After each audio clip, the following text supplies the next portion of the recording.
ભૂલ અમારી થઈ હશે પણ અમે ગુનો નથી કર્યો. આ શબ્દો છે એક આશા સાથે નીકળેલા પ્રશાંત કિશોરના. નામ અને કામ બંનેથી જાણીતા પ્રશાંત કિશોરને બિહારમાં કારમી હારનો સામનો કરવો પડ્યો.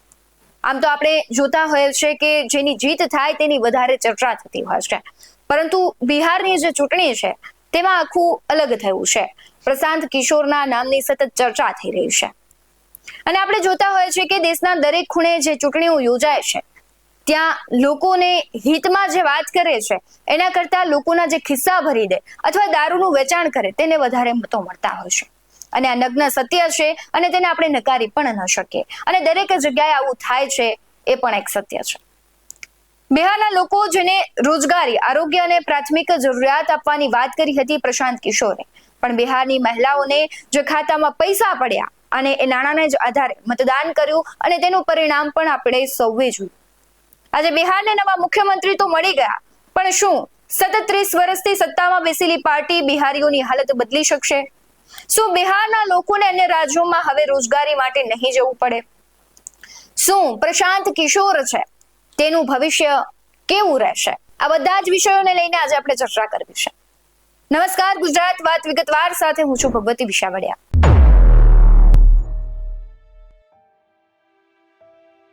બિહારની ચૂંટણીના પરિણામે સમજાવી દીધું કે જનતા ગમે તેટલી સત્તા પલટની વાત કરે, સત્તા ભોગવી રહેલી પાર્ટીનો વિરોધ કરે, પણ જ્યારે જનતાએ નક્કી કરવાનું થાય કે આપણે વિકાસના નામે ખોખલો વિકાસ જોયો છે કે નામનો વિકાસ જોયો છે, તેવી પાર્ટીને ચૂંટવી છે કે પછી મોટા મોટા વાયદાઓ કરી અને પાર્ટી સત્તામાં આવવાનો પ્રયાસ કરી રહી છે તેને ચૂંટવી છે કે પછી મૃતપાય અવસ્થામાં કામ કરતી પાર્ટીને આપણે સત્તામાં બેસાડવી છે, ત્યારે જનતા લાલચમાં આવી પોતાનો હક વેચી કાઢે છે અને પછી 5 વર્ષ સુધી અફસોસ અને ફરિયાદ કરે છે.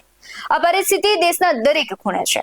દારૂની બોટલ અથવા પૈસાની લાલચ જનતા પોતાના જ પગમાં કુહાડો મારે છે, ત્યારે જનતા જેને પોતાના વિસ્તારના જનપ્રતિનિધિ તરીકે ચૂંટે છે તે તેઓને જવાબ પણ નથી આપતા. આવી અનેક ફરિયાદો દેશના દરેક ખૂણેથી આવે છે.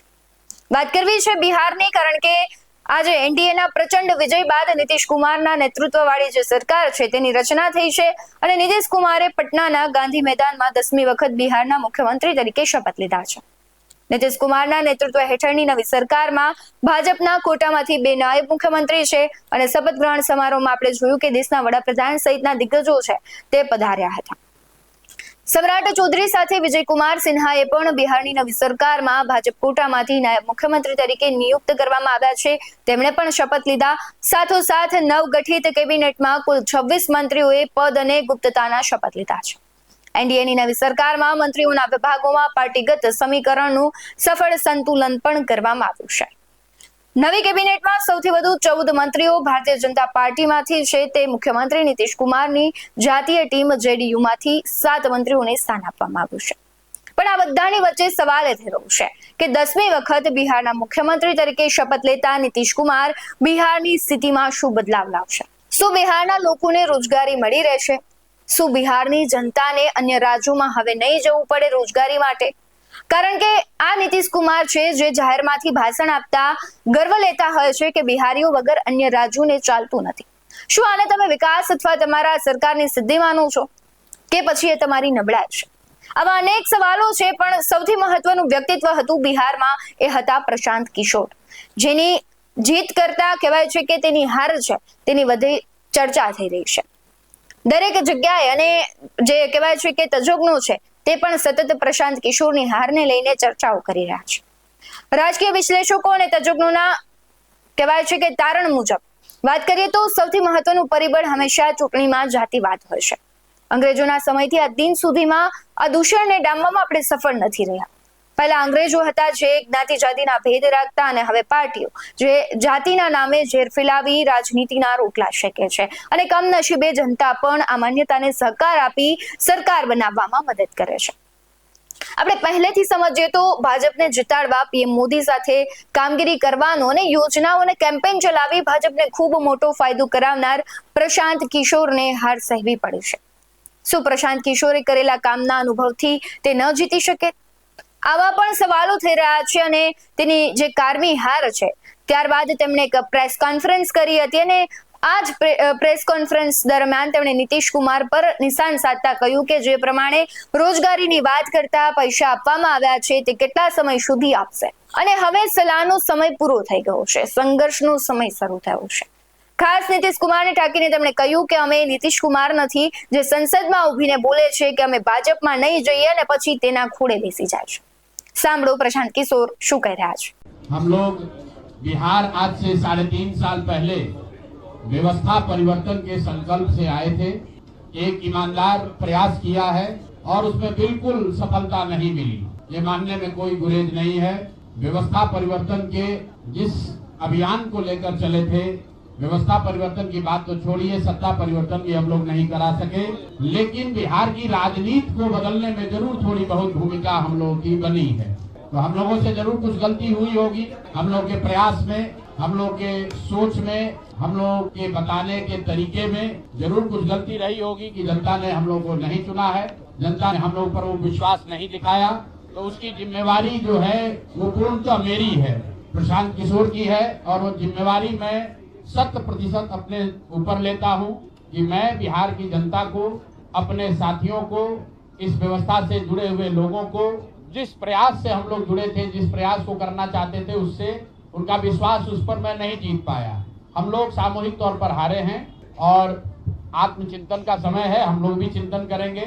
जो लोग जीत कर आए हैं उनको खूब बधाई, जनता ने अपने लिए अपना रास्ता चुना है, अपने लिए सरकार चुन ली है। अब नीतीश जी और भाजपा के लोगों पर जिम्मेवारी है कि बिहार में जिन बातों को लेकर वो सत्ता में आए हैं, बिहार में तरक्की हो, बिहार में भ्रष्टाचार से जो जनता जूझ रही है भ्रष्टाचार खत्म हो, यहाँ पर लोगों के लिए रोजी रोजगार हो, और सबसे बढ़ के जो मुद्दा है पलायन का, बिहार से पलायन बंद हो। हम लोगों से जो गलती हुई है, जिन लोगों ने जन स्वराज के विचार पर, इस सोच से, इस प्रयास से जुड़कर एक सपना देखा था, एक उनकी सोच बनी थी, उनकी आशा की किरण जगी थी कि बिहार में एक नई व्यवस्था बनाई जा सकती है, उन सब के आशाओं पर, अपेक्षाओं पर, उनके सपनों पर खरा नहीं उतरने के लिए जो दोष है वो मेरा है। इसलिए मैं आपसे विनम्रता से आपसे माफी मांगता हूं कि मैं आपके सपनों के अनुसार, आपके सोच के अनुसार वो व्यवस्था बनाने में नाकामयाब रहा हूं। और प्रायश्चित के तौर पर मैं आज से 2 दिन के बाद 20 तारीख को गांधी वितिहरवा आश्रम में, जो रास्ता गांधी जी ने बताया है, मैं अपने लोगों को, बिहार के लोगों को ये नहीं समझा पाया कि किस बात पर उनको वोट देना चाहिए, क्यों उनको नई व्यवस्था बनानी चाहिए। तो प्रायश्चित के तौर पर मैं अपने से वितिहरवा आश्रम में 1 दिन का मौन उपवास रखूंगा। जो भी जन स्वराज के साथी हैं वो जहां पर हैं वहां, अगर वो समझते हैं कि हम लोग के प्रयास में, सोच में जो कमी रह गई, उसको सुधार के लिए प्रायश्चित के तौर पर हम लोग 1 दिन का सामूहिक उपवास रखेंगे। मैं खुद वितिहरवा, गांधी आश्रम वितिहरवा में रहूंगा, 24 घंटे का एक उपवास रखेंगे। गलती हम लोगों से हुई होगी, कमी रही होगी, लेकिन हम लोगों ने कोई गुनाह नहीं किया है। गलती हो सकती है, गुनाह नहीं है। वोट नहीं मिलना गुनाह नहीं है। मैं बिहार की जनता के सामने अपने साथियों के साथ बिल्कुल सर उठा के ये कह सकता हूं कि हम लोगों ने गुनाह नहीं किया। जिस बिहार में पिछले 30-35 साल से सिर्फ जाति की राजनीति हुई है, वहां पर इस समाज में जातियों का जहर फैलाने का गुनाह नहीं किया है। हम लोगों ने बिहार में हिंदू मुस्लिम की राजनीति नहीं की है, लोगों को धर्म के नाम पर बांटने का गुनाह नहीं किया है। हम लोगों ने बिहार की गरीब जनता को, भोले वाले लोगों को पैसा देकर उनका वोट खरीदने का गुनाह नहीं किया है। जिन लोगों ने ये गुनाह किया होगा, अगर वो आज जीत भी गए हैं तो उनको उसका हिसाब देना ही पड़ेगा। वो आज दे या कल दे, वो होगा ही होगा। मैं पिछले 2.5-3 सालों में अपने वक्तव्यों में अक्सर महाभारत के चक्रव्यूह की, अभिमन्यु के वध की कहानी सुनाता रहा हूँ। जिस धर्म युद्ध की बात हम लोग करते हैं, पांडवों के साथ स्वयं भगवान थे, स्वयं भगवान कृष्ण थे, फिर भी अभिमन्यु को घेर कर छल से मार दिया गया। लेकिन उसके आगे की भी एक कथा भी है कि अभिमन्यु को मार दिया गया, लेकिन उससे महाभारत नहीं जीता गया। महाभारत जीता तो अंत में वही जो सही रास्ते पर था, जो धर्म के साथ था। तो आप निश्चित जानिए कि जीत तो जन स्वराज की ही होगी। आज जरूर धक्का लगा है और उसके लिए जो कुछ भी कमी है उसको सुधारा जाएगा और उतनी ही ताकत से फिर खड़े होंगे। कुछ लोग ये सोच रहे हैं कि मैं बिहार छोड़ दूंगा, तो आपका ये भ्रम है। अंग्रेजी में एक फ्रेज है, you are not defeated till you quit. जब तक आप छोड़ेंगे नहीं तब तक आप हार नहीं सकते हैं। तो प्रशांत किशोर की और जन सुराज में मेरे साथ जुड़े हुए साथियों की बिहार सुधारने की जो जिद है, उस जिद के सामने दूसरा कुछ भी इस जीवन में नहीं है। उस जिद से पीछे हटने वाले नहीं है। पूरी ताकत से, पूरी ईमानदारी से। लोग कह रहे हैं कि मैंने 3-3.5 साल में बहुत मेहनत किया है, तो जितनी मेहनत करते हुए आपने मुझे 3 साल में देखा है, उससे दुगनी मेहनत करेंगे और पूरी ताकत से लगेंगे। पीछे हटने का सवाल नहीं है। जब तक बिहार को सुधारने के अपने संकल्प को पूरा न कर लें, तब तक पीछे हटने का कोई सवाल ही नहीं है। પ્રશાંત કિશોરે પ્રાયશ્ચિત કર્યું, પણ શું પ્રાયશ્ચિતનું પરિણામ તેને ભવિષ્યમાં મળશે? આવા અનેક સવાલ છે, પણ મહત્વનો સવાલ એ છે કે આચારસંહિતા લાગુ થઈ પછી મહિલાઓને પૈસા આપવામાં આવ્યા. આચારસંહિતા બાદ કેવી રીતના પૈસા આપવામાં આવે? આપણે દરેક રાજ્યોમાં જોઈએ કે આચારસંહિતા લાગી જાય એટલે કે તમે કોઈ પણ પ્રકારનો પ્રચાર પ્રસાર ન કરી શકો, પરંતુ અહીંયા તો જે કહેવાય છે કે મહિલાઓના ખાતામાં પૈસા નાખવામાં આવે છે. અને આટલા સમયથી સત્તામાં રહેલી પાર્ટીએ પરિવર્તન શું કર્યું? કેમ આજે પણ બિહાર છે વિકાસથી અમુક ટકા વંચિત રહ્યું છે? કેમ બિહારમાં દારૂ જેવા ઘાતકી દૂષણોથી લોકોને દૂર સરકાર નથી કરી શકી? કેમ બિહારમાં કાયદો અને વ્યવસ્થાની સ્થિતિને આજ સુધી કોઈ બદલી ના શક્યું? અને હવે ખાતરી શું કે પરિવર્તન આવશે જ? ખેર જોવું રહ્યું કે જનતાનો નિર્ણય કેટલો લાભકારક સાબિત થઈ શકે છે કે પછી બિહાર હજી પણ પોતાના વિકાસ માટે સંઘર્ષ જ કરશે. બિહાર હજી પણ રોજગારી માટે અન્ય રાજ્યોનો સહારો જ લેશે. તમને શું લાગી રહ્યું છે પ્રશાંત કિશોર વિશે? તમને શું લાગી રહ્યું છે તેના ભવિષ્ય વિશે? કારણ કે હાલ તો તેઓ હજુ સંઘર્ષ કરવાની વાત કરી રહ્યા છે અને તેનો સંઘર્ષ કેટલો સફળ રહેશે તે પણ એક જોવાનું રહ્યું. નવી સરકારને લઈને શું કહેવું છે, પ્રશાંત કિશોરને લઈને શું કહેવું છે, તે કમેન્ટ બોક્સમાં જરૂરથી જણાવજો. હાલ વાત વિગતવારમાં બસ આટલું જ. આવા જ વધુ અહેવાલો સાથે ફરી મળતા રહીશું. તમે અમારી યુટ્યુબ ચેનલને સબસ્ક્રાઇબ કરવાનું, અમને ફેસબુક અને ઇન્સ્ટાગ્રામ પર ફોલો કરવાનું ભૂલશો નહીં. બાકી અવનવી અપડેટ્સ મેળવવા માટે આપ જોતા રહો BS9 TV. નમસ્કાર.